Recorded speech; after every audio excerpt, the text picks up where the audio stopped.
జ్యోతిష్యుడు చెప్పాడని ఓ తండ్రి కన్నబిడ్డను చంపిన దారుణ ఘటన తమిళనాడులో చోటు చేసుకుంది.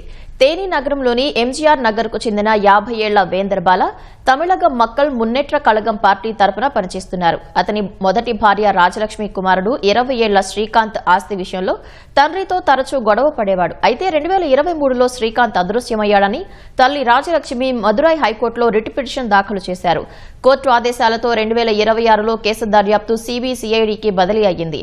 దర్యాప్తుల్లో శ్రీకాంత్ కు తేనీకి చెందిన అలెక్స్ పాండియన్ అనే వ్యక్తికి మధ్య పాత కక్షలు ఉన్నట్లు తెలిసింది. దీంతో పోలీసులు అలెక్స్ పాండియన్ ను అరెస్టు చేసి విచారించారు.